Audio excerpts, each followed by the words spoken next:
In the headlines, over 40 people missing, 10 rescued in Sokoto boat accident. 62 kidnapped victims escape as Air Force strikes bandits camp in Katsina. Senate President Akpabio dismisses rumors of ill health.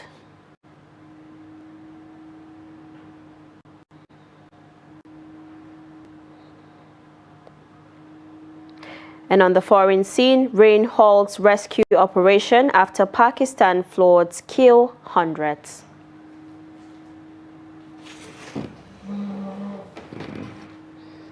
Good evening and welcome to News Update on Trust TV. I am Dorcas Yakubuzala. We begin the news on a sad note. At least rescue teams are searching for more than 40 people following a tragic boat accident in Sokoto State, northwestern Nigeria. The National Emergency Management Agency, NEMA, said about 10 passengers have been rescued while the rest remain missing. The incident occurred when a boat carrying over 50 passengers to Goronyo Market capsized, reportedly due to overloading and rough river conditions. NEMA has deployed its emergency response teams in collaboration with local authorities, community volunteers, and first responders to intensify search and rescue operations. Boats and divers are being used to scour the river, while temporary shelters have been set up to support rescued passengers and affected families. The Director General of NEMA, Zubaida Umar, said the agency is working to locate the missing passengers and urge residents to cooperate with rescue efforts. The House of Representatives Ad hoc Committee on Flood Management and Response has emphasized the need for a national framework covering prevention, early warning, emergency response, and climate adaptation. At the inauguration of the Ad hoc Committee in Abuja, the committee chairman described flooding in Nigeria as a recurring national emergency with devastating impacts on lives, property, and livelihoods. The speaker, represented by the leader of the House, accused some states and local governments of mismanaging ecological funds. To cushion the impacts, the federal government says it is expanding social investment programs and offering interest-free loans to farmers. With the new committee in place, lawmakers are calling for transparency, accountability, and urgency in the country's flood response efforts. Every government at the local and state level, they know the flood is coming. They know. And sometimes they are using it to fleece the federal government because the presidency gives them money. Ecological fund, there's flood coming, 3 billion. Not one thing is done. No shelters are constructed. And when they are constructed, they are abandoned for an entire year. By the time the flood comes, they are not habitable. And I think this must stop. Enough is enough. As we are all aware, flood has become a recurrent and devastating challenge across many parts of our country. Each year, lives are lost, properties destroyed, livelihood disrupted, and the socioeconomic fabrics of the entire communities severely affected. This is no longer a seasonal inconvenience. It is a national emergency that demands urgent, coordinated, multi-sectoral, multidisciplinary strategic action. In Nigeria, we are also affected seriously. Just a few days ago, I had the Cost Address World Press Conference on the suspension of the activities of our World Food Program, which affected almost 1,300,000 Nigerians who are receiving emergency food transfer from the World Food Program. And also it led to shutting down of about 150 clinics run by World Food Program in the Northeast, leaving us with over 300,000 children at risk of malnutrition, with over 200,000 receiving treatment for malnutrition. Now talking security, at least 62 kidnapped victims have escaped following a Nigerian Air Force operation targeting a bandit camp in Amusa local government area of Katsina State. The camp belonged to a notorious bandit, Muhammadu Fulani, and is located near the Zamfara State border. The airstrike conducted on Saturday evening forced the bandits to flee, creating an opportunity for the mass escape. 12 of the escapees are receiving medical attention at Matazu General Hospital, while 16 are at an Army forward operating base. Most of the victims had been abducted from Sayaya village during a night attack on August 11th. The state government confirmed that troops are monitoring the area for further rescue operations, adding that authorities are working to reunite the rescued victims with their families. Still talking security, the remaining 4 captives recently abducted from the Sayaya community in Matazu local government area of Katsina State have regained their freedom and returned to Matazu. Out of the 28 abducted victims, 24 had earlier returned and reunited with their families on Friday and Sunday. The last 4 victims, who arrived on Monday morning, recounted harrowing experiences during their time in captivity. It will be recalled that the victims escaped from the bandits' den following an air operation by the Nigerian Air Force on strategic terrorist hideouts in the Musa forest. Families, friends, and well-wishers expressed joy and appreciation for the efforts of stakeholders involved in securing the release of the victims. The chairman of Matazu local government formally handed the rescued victims over to their families after they underwent medical checks at the Matazu Health Facility. Operation Safe Haven, OPSH, a multi-security task force responsible for maintaining peace in Plateau State, as well as parts of Bauchi and Kaduna State, has seized a large cache of arms and ammunition during security operations across its area of responsibility. The operation announced the recovery on Sunday at its headquarters in Jos, the Plateau State capital. Trust TV's Ado Musa completes the report. From 2024 to date, Operation Safe Haven says it has recovered 220 arms, 1,874 rounds of ammunition, and 83 cartridges within its operational areas. According to the Commander of Operation and General Officer commanding 3 Divisions of the Nigerian Army, Major General Folisho Onyilola, the recovery was made possible through the relentless effort of troops on the ground. The commander made the disclosure while handing over the seized weapons to the National Center for the Control of Small Arms and Light Weapons. The operational successes recorded by troops of Operation Safe Haven led to the recovery of 220 small arms and light weapons from criminal elements.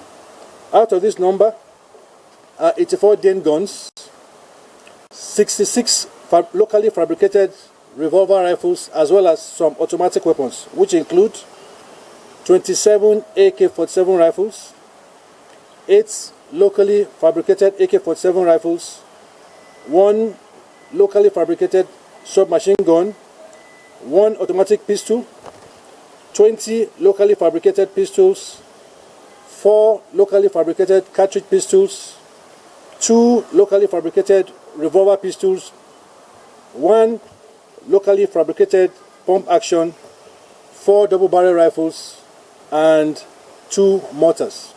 The commander attributed the success to the diligence and commitment of personnel involved in the operations. These weapons were recovered during operations conducted by troops of Operation Safe Haven. The federal government of Nigeria, in its determination to stop the senseless bloodletting and insecurity occasioned by the proliferation of small arms and light weapons. Speaking on behalf of the Director General of the NCCSLAW, Abdul Adamu, a Deputy Director at the Center, commended Operation Safe Haven for its achievement in combating the proliferation of small arms and tackling criminality in the region. Virtually all the threats we have in the country, call it terrorism, insurgency, kidnapping, banditry, and all the problems we have, they are fueled largely by the proliferation of small arms and light weapons in our society. So the more they do this, the more they reduce the problem. So I commend them. But before rounding off, I want to urge all arms-bearing agencies and law enforcement agencies in the country to emulate the wonderful work that the Operation Safe Haven is doing. Meanwhile, Operation Safe Haven has called on members of the public to support security agencies by providing timely information and cooperating in effort to rid the society of illicit weapons, thereby promoting a safer and more peaceful environment. Ado Musa, Trust TV News, Jos. Now, away from security matters, the 3-day warning strike by the academic and non-academic staff of the Kaduna State College of Nursing Sciences on Monday crippled activities across the 3 campuses of the institution in Kaduna, Kafanchan, and Pambegua. The warning strike followed the alleged deliberate refusal by management to promote eligible staff for 3 consecutive years of 2023, 2024, and 2025. Activities were completely grounded as academic and non-academic staff withdrew their services, leaving students stranded. Dr. Daniel Damboyi, the union chairman, in a statement accused the college management of frustrating career progression and neglecting staff welfare despite repeated appeals. The statement explained that the workers have resolved to shut tools for 3 days from Monday to Wednesday as a warning strike to press home their demand for the promotion of qualified staff whose cases have been pending for 3 years. According to the statement, if the management fail to address the matter within the warning period, they will be left with no choice but to embark on an indefinite strike. In other news, leader of the indigenous people of Biafra, IPOB, Nnamdi Kanu, has sued the Commissioner of Police in Imo, Aboki Njuma, demanding 10 billion naira in general damages over alleged defamation. Kanu, in a fresh suit filed by his lawyer, Maxwell Okpara, at the Abuja High Court, also demanded an award of 50 million naira as exemplary damages against the CP. The IPOB leader in the writ of summons sought an award of 10% post-judgment interest per annum on the entire judgment sum from the date of judgment to the same is fully liquidated. He sought a declaration that Njuma's press release published on July 25th attributing the gruesome killings in Imo communities to IPOB and ESN members is false, unsubstantiated, speculative, and defamatory. He sought an order of perpetual injunction restraining the defendant, whether by himself or officers of the Nigerian police force, from further making such or similar defamatory statements. While Kanu is a claimant, Njuma is the sole defendant in the suit dated August 12th but filed August 14th by Opara. The Joint Admissions and Matriculation Board, JAM, has inaugurated a special purpose committee to investigate 6,458 cases of technology-driven malpractice detected during the 2025 Unified Tertiary Matriculation Examination, UTME. JAM's registrar, Ishak Oloyede, while inaugurating the 23-member committee on Monday in Abuja, lamented the rising sophistication of exam fraud. He revealed that the result of 6,458 candidates remain under investigation for alleged involvement in high-tech cheating, urging the committee to submit a report not later than 3 weeks after the inauguration of the committee. According to him, malpractice has evolved beyond traditional schemes into quote, technologically sophisticated forms, including multiple cases of biometric and identity fraud by some accredited CBT centers and candidates.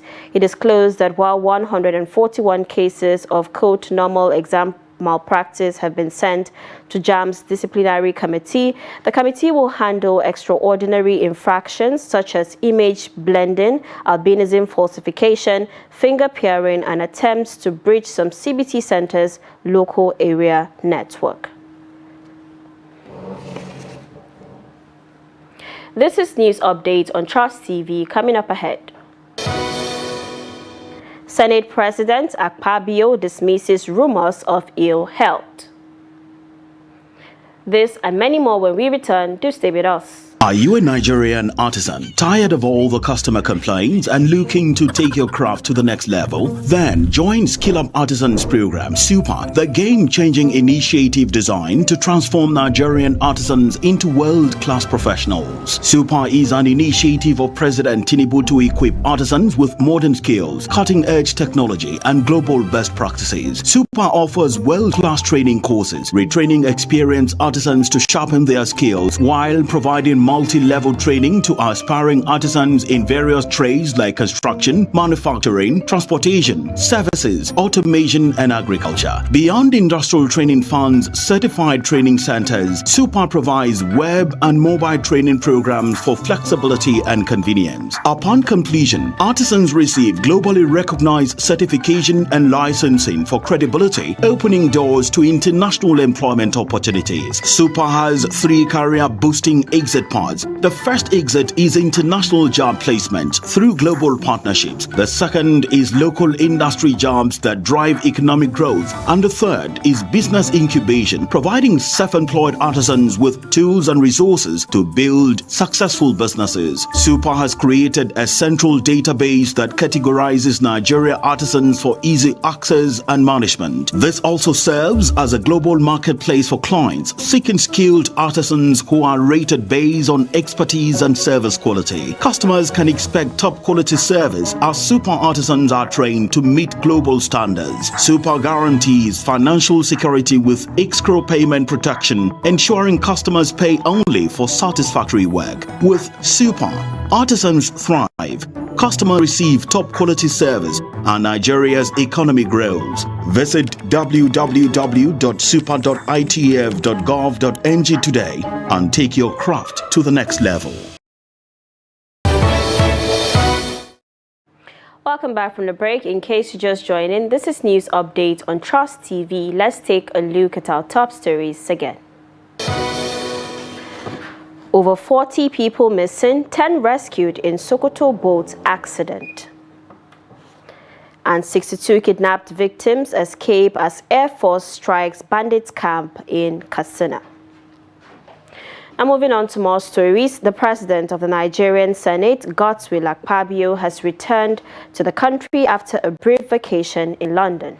Upon his return, he dismissed rumors that he was critically ill and had been hospitalized in the United Kingdom. Senator Akpabio had earlier attended the 6th World Conference of Speakers of Parliament in Geneva, held between 29th and 31st of July 2025, before proceeding to London for a short break. The Senate President arrived at the Nnamdi Azikiwe International Airport, Abuja, at about 4 a.m. on Monday, where he was received at the presidential wing by senators, aides, and supporters. Speaking with journalists on arrival, Akpabio assured Nigerians of stronger parliamentary engagement when the Senate resumes. The Gombe State House of Assembly has moved a step closer to creating 13 local council development areas, LCDAs, in the state. Lawmakers Saturday held a public hearing on a new executive bill with stakeholders invited to make their contributions. The matters arising includes funding and women inclusion in governing process of the proposed LCDAs, which the participants say will be the bedrock for achieving the desired goal of the move. Trust TV's Hassan Lawan Kohli completes the report.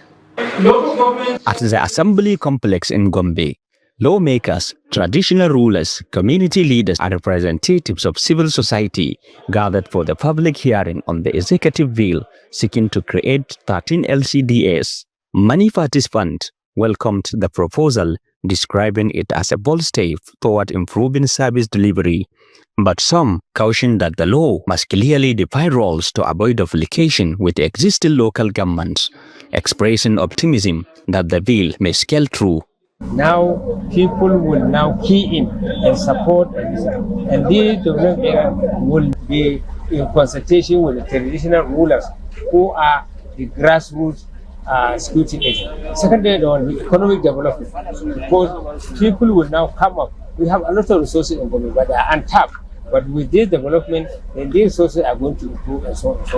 And the economy will improve, healthcare will improve, education. We have a lot of drop out, you walk out, you see them. But now when there are people near them and there are people from the same area, then the enrollment will improve. So we'll have more of our people, more of our children in the school and so on. We have avalanche of people who would really be able to bring their contribution on board to ensure that we have a thriving, not only the LCDS, and we, like I did mention, that we are also praying that it will not stop just at an LCDA. We are taxing members of our National Assembly to not hesitate, complement the effort of His Excellency Governor Mohammed Ino Yahya speedily by ensuring that they have slots this particular effort. They also give it effect so that it will not only remain as an LCDA, but it will become a legally recognized local government.